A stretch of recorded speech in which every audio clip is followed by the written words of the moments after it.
I'm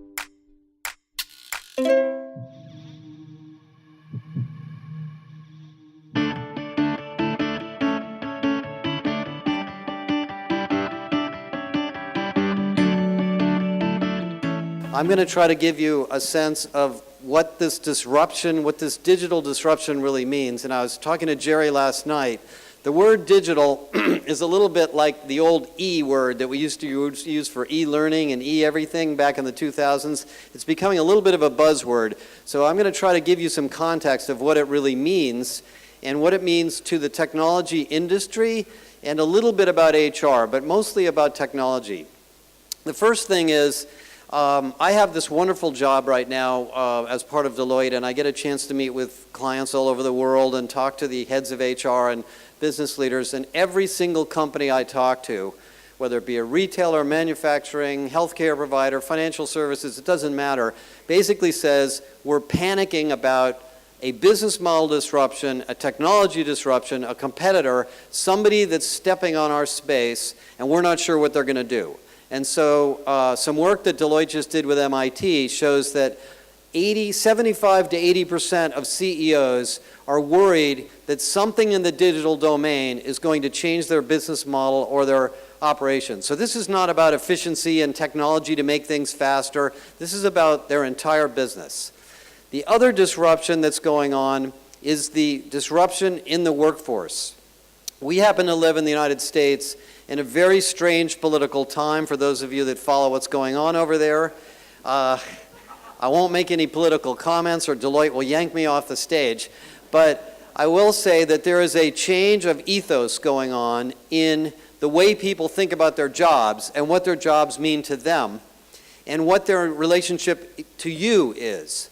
Part of that, of course, is that we will now have careers that will have multiple professions, multiple jobs, we'll have multiple employers, and many of us will work part-time and contractors for a significant amounts of our lives. And the organizations that we support, we're not set up for that. We're not set up for people coming and going and coming back. We're not set up for lots of contract cloud-based work. And the relationship between us and our employers is very different than ever before. And I think Jerry's research is really fascinating. It shows you how important it is for you to have a good relationship with even the people you don't hire and what a huge impact that has. So these are some of the disruptions taking place. And here in India, you're probably going through as much of it as anyone because you are now the fastest growing internet country in the world, according to Kleiner Perkins. And if you look at the disruptive companies that are out, the ones that are the iconic businesses that people want to follow, the Ubers, the Airbnbs, all the companies that everybody's trying to copy, Facebook and on, it isn't that they're good at technology. That is not the reason they're so good. It's the way they run the company. It's the people. It's how they organize themselves. And I'm going to talk about that in a little bit. But being a disruptive organization or dealing with disruption is about how you manage the people in your company. It isn't just how you manage the technology. Uber, for example, is a decentralized company. There's decisions made in cities independent of San Francisco. Airbnb is the same way. It is not, there's no central structure to Airbnb. It's actually run by the actual partners themselves in different parts of the world. So there's some lessons to be learned by these digital disruptors that we can take in our businesses. Now, one of the projects that I get a chance to co-lead at Deloitte is this massive project called the Deloitte Human Capital Trends. And last year's report, which had about 7,000 companies respond, the most shocking finding, and I won't go through all these numbers, but the most shocking finding in this report is that 92% of the businesses that we surveyed, mostly large companies in more than 100 different countries, 92% of them said, we are not organized to succeed. We need to change the way we're organized. Yet only 14% said they thought they knew how to reorganize. So there's a big issue on how we actually get work done in a digital organization. If you work in a digital organization, if you are a startup, and I've obviously been in lots of startups, you know what it means to be digital. Everybody's working all the time and things are just happening, and you're working in teams. And what the research has shown is that the organizations of the future and the organizations that you need to become look like the picture on the right, not the picture on the left. And in fact, if you actually look at your company and look at what actually happens, even though your org chart looks like the picture on the left, the work is getting done like the picture on the right. And there's research that proves this. There's research that proves, there's a professor that has proven that we can only store about 100 relationships in our brain. The human brain can only really continue to maintain relationships with about 100 people. And so companies like W.L. Gore split their businesses into 100-person groups. That's why retail stores are not too big. That's why manufacturing plants are not too big. That's why a lot of organizations decentralize themselves into what are called fractal organizations. The question is, how do people interact, and how do they work together, and how do you share information?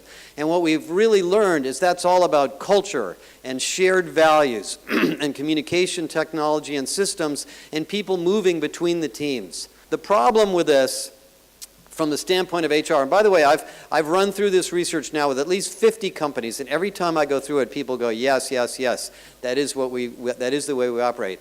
None of the HR practices in most of the books you will read are designed for the company on the right. They're all designed for the company on the left. So most of the things that you do, most of the software you buy, was designed for the traditional hierarchical top-down driven organization, whether it be succession management, performance management, compensation, careers, the way learning takes place, the way information is transferred, the way decisions are made. So digital disruption, to a large degree, is figuring out how to operate in that world.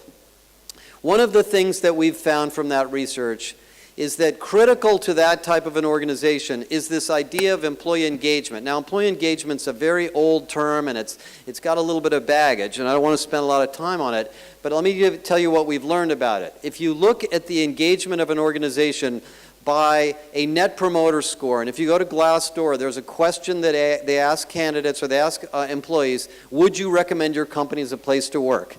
And it's pretty much a bell curve. You can see it's almost a perfect bell curve. And the average is about a C-. It's not super high. There's about the same number of companies that are great places to work as there are companies that aren't that great to work. And you've got to ask yourself, what is it about these companies on the right? How have they managed to create this environment that creates, very high levels of performance and engagement? Are those the tech companies in Silicon Valley? No. Are they small companies? No. Are they fast-growing companies? No. Are they new companies? No. I've looked at all the data. There is absolutely no pattern to those companies on the right. The only thing that's consistent about those companies is they have leadership and leaders that value and invest in and think about their people as the most important thing in their business.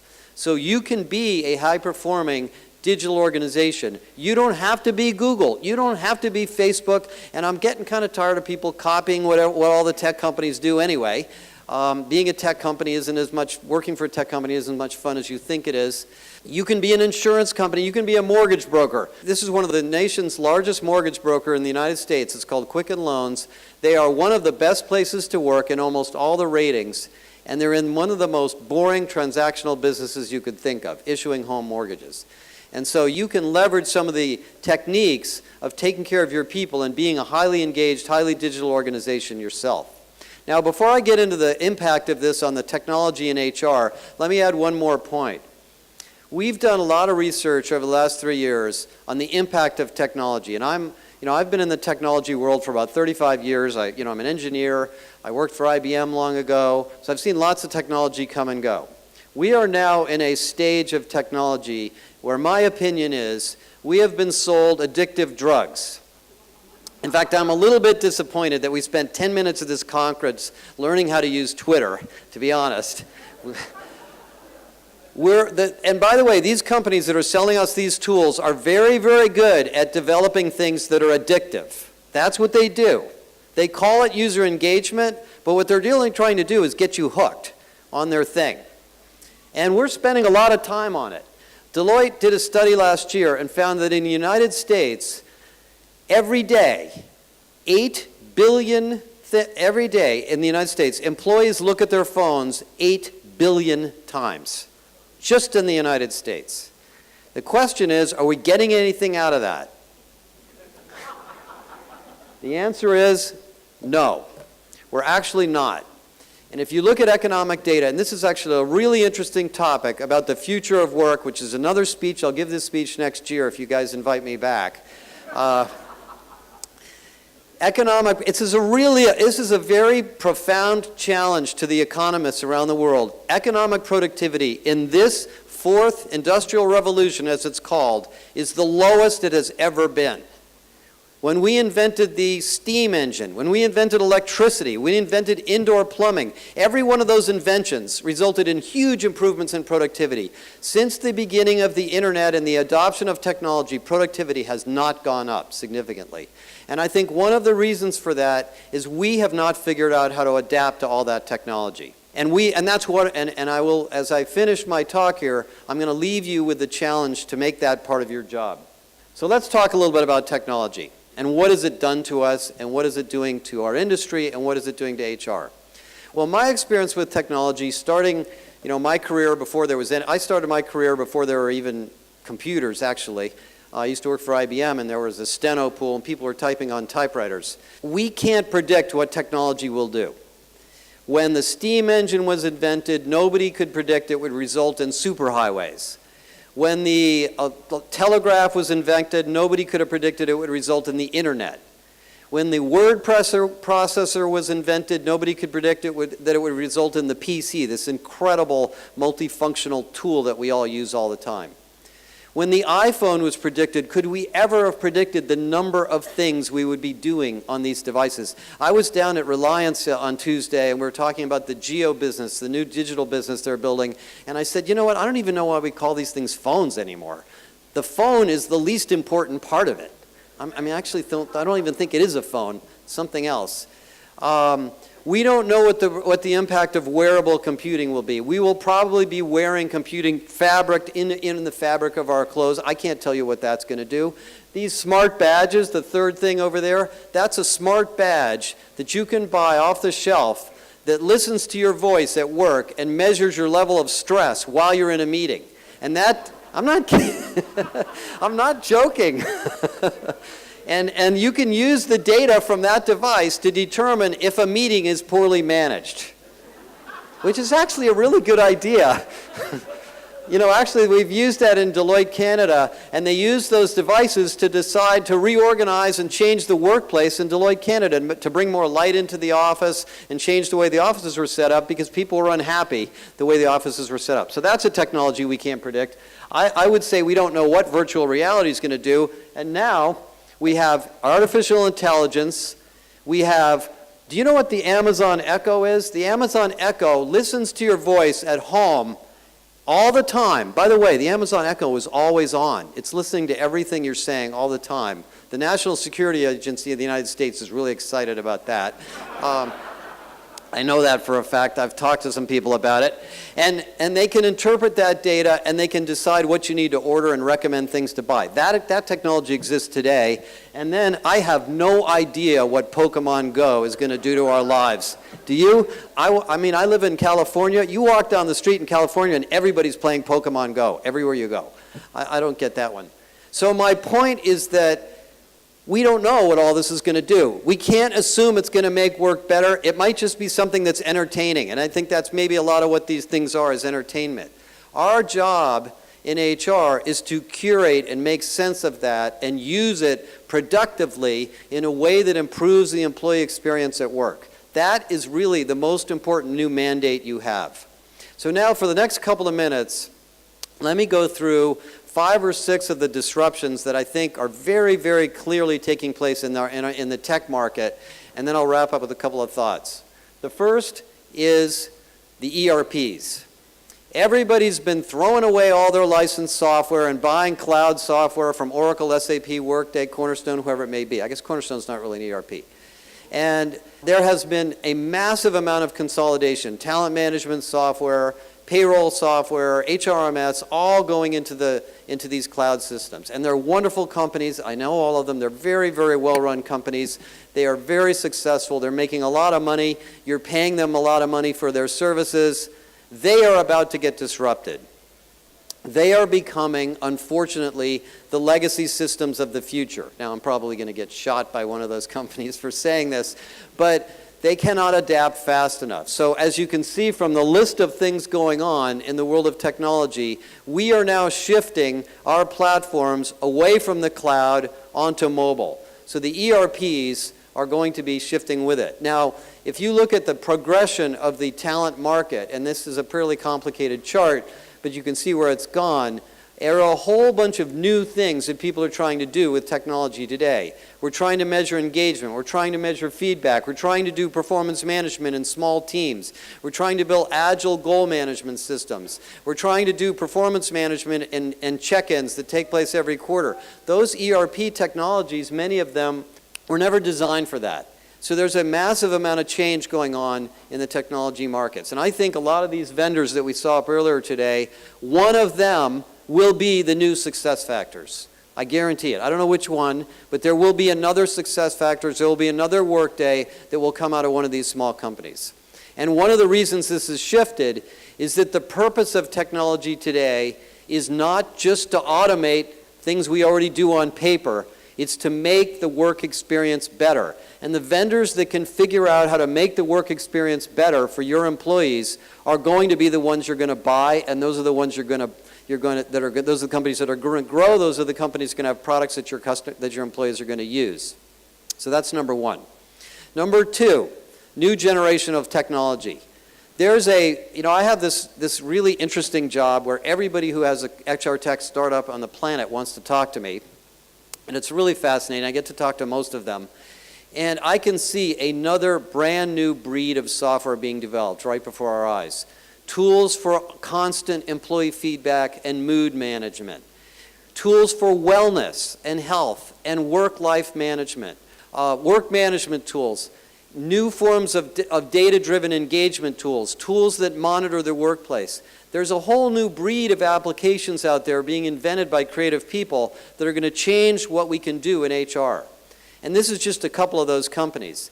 And I think what's going to happen is we're going to see the world of engagement software, performance software, learning software, social recognition software, and work management software all start to come together. And I know vendors that are doing this right now. And imagine if you had something like that ran on your phone and was as easy and fun to use as Facebook or Twitter, how successful you would be in rolling out applications to your workforce. That's where I think this market is going. So that's number two. Number three, performance management. I would guess, I'm not going to bother asking you to raise your hands, but I would guess that 3/4 of you are questioning or redesigning your performance management process. And the reason for that is that we are in a period of time where the philosophy of management has changed, as I talked about in the very beginning.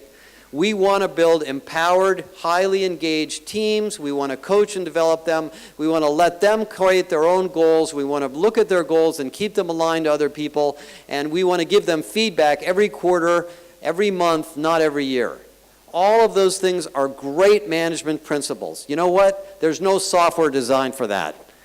None of the performance management tools that we bought and built over the last 10 years were designed for that kind of process. So there is essentially a revolution of building new performance management taking place. This is a prototype of the performance management system developed by GE. GE's new performance management system is completely agile. IBM's, Deloitte's, most big companies are going through this re-engineering, and that is affecting the market in a big way because a lot of the vendors that build performance management tools were not designed for that. Number three, explosion of technology for culture and feedback. I wrote an article a couple of months ago, maybe about a year ago, called Feedback is the Killer App. Feedback is what everybody wants to make their organization successful. Why is this team successful? Why is this manager successful? Why isn't this team working with this team? Why did this product fail? Why are we having problems with this customer? Employees know. We just have to ask them. We just have to give them a tool so they can tell us why something in the organization isn't performing as well as it could. There's an army or an industry of new tools getting away from the once-a-year feedback and once-a-year performance process to a much more agile approach. So that's the next disruption, is all of these new technologies that are providing real-time continuous feedback, and by the way, not to you in HR, but directly to line management. So the data doesn't have to go through HR and get cleaned up and then sanitized back out to the organization. Number four, a new generation of learning tools. We have some of them out here. The way people learn has not changed, but the way we consume content has changed. And most companies, as you know, and I think a lot of you are probably in this situation, have a learning management system that was designed in probably the 1990s for the early days of technology-based learning, and now we want something that's a little bit more like YouTube on your phone for people to learn. And so there's a radical disruption going on in learning. In addition to that, by the way, your employees are now saying your employment brand is dependent on whether I can learn in your company. If I come to your company and I'm not going to be able to learn here and progress and improve my skills, I'm not going to like working here and I'm probably going to leave. So learning has become a strategic competitive advantage for your company, and the technologies of learning have radically changed. To say nothing of the fact that expert content is available all over the internet, and we still haven't built the right tools to figure out how to curate that and bring it together into your organization. Number 4, or number 6, I guess I lost track here, is analytics. Let me just give you 1 or 2 quick thoughts on analytics. I've been studying analytics as sort of an engineer for a long time, and I've been going to conferences on analytics, and typically there'd be a conference and there'd be 30 or 40 people in the room, and they were all very geeky people that had this little job in their company, and they were kind of working away on some analytics project, and nobody was really giving them any money, and they weren't really getting a lot of support, but they were doing great stuff. These days, it's completely changed. The maturity and investment in analytics and HR doubled in 2016 over 2015, so it has really, really exploded. We define analytics not as using HR data to measure HR, but rather using people-related data to improve the business, to improve sales, to improve productivity, to reduce fraud, to improve retention. That's what analytics is all about. And over the last 12 months, based on the data we collected, the maturity and growth rate and expertise and investment in analytics has really exploded around the world. So this is an enormous growth. Now, unfortunately, we don't have enough tools yet. We don't have enough off-the-shelf solutions. And this is an area where technology vendors are really investing heavily to build more off-the-shelf analytics. Just as an interesting sort of artifact of this, this is our maturity model on people analytics. And in 2015 to 2016, the percentage of companies that are trying to use data to predict something about their people almost doubled. So that's a pretty big growth rate in the level of expertise that we have in our departments on analytics. To say nothing of the fact that if you don't have an analytics function, you're not going to be able to do anything with all this wonderful data that's being collected by all those nifty new devices that your employees are bringing to work and using to do their work in their workplace. The final thing, let me wrap up with one final, probably the biggest transformational impact on HR that I believe probably changes your job and your career more than anything else, is the shift from designing processes to design thinking. Design thinking, and it's great that Esther has a whole session on design thinking here. Design thinking is the future of HR. Design thinking is not sitting around in a conference room with a whiteboard designing a process. Design thinking is studying the activities and workday lives of your employees, understanding what they do, and developing interactions and systems and tools in an iterative fashion to make their work better. That is the future of HR. Your job is going to be designing and building a great employee experience that is productive, engaging, high-performing, and useful to management. That is a different way of thinking about your job than buying a piece of software from a large vendor, figuring out how to implement it, and rolling it out. And I think that may be the most transformational and important thing to think about as the digital disruption takes place.